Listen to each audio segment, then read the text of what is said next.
الدين الايوبي المؤسسه والاستاذات العاملات بالمؤسسه استاذات التربيه المدنيه والرياضيه والسيده مديره الثانويه التاهيليه صلاح الدين الايوبي.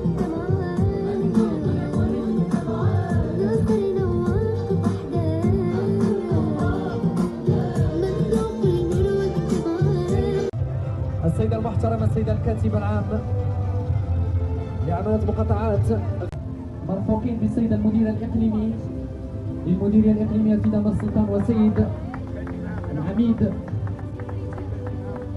مركز الأمن.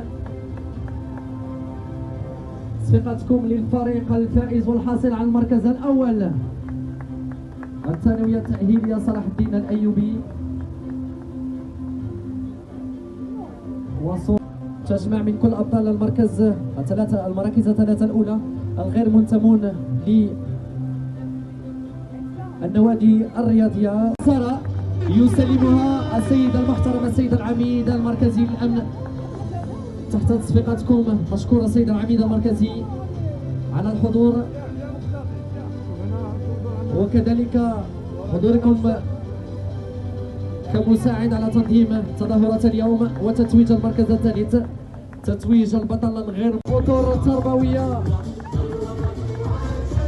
التابعة لوزارة التربية الوطنية والتعليم الأول والرياضة.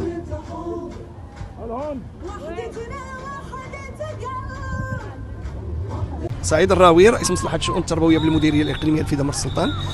اليوم حنا كنتواجدوا بحديقة الإيسيسكو والمناسبة هي تنظيم البطولة الإقليمية للعدو الريفي المدرسي. هذه البطولة هذه اللي كتجي تخليدا لذكرى المسيرة الخضراء وذكرى عيد استقلال المجيد، وتأتي كذلك تنفيذا لمضامين خارطة الطريق وإطارها الإجرائي، وخاصة الهدف الاستراتيجي الثاني القاضي بمضاعفة نسبة التلاميذ المستفيدين من الأنشطة الموازية. هذه المنافسات هذه اللي عرفت مشاركة مجموعة من التلاميذ في مختلف الفئات في المؤسسات التعليمية والخصوصية، وعرفت مشاركة كذلك ديال التلاميذ في وضعية إعاقة.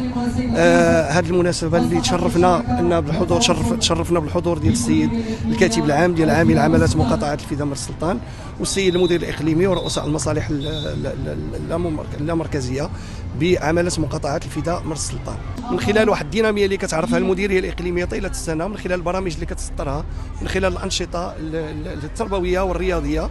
والمناسبة هذه المناسبة هذه ديال العدو الريفي المدرسي هي واحدة من هذه المناسبات هذو اللي اليوم عرفت واحد النجاح كبير من خلال المشاركة ديال التلاميذ ديال مختلف المؤسسات ومن خلال الحضور اللي كان جيد جدا، وعرفت استحسان ديال جميع الحاضرين. عمونا بلايك للفيديو واشتراك بالقناة.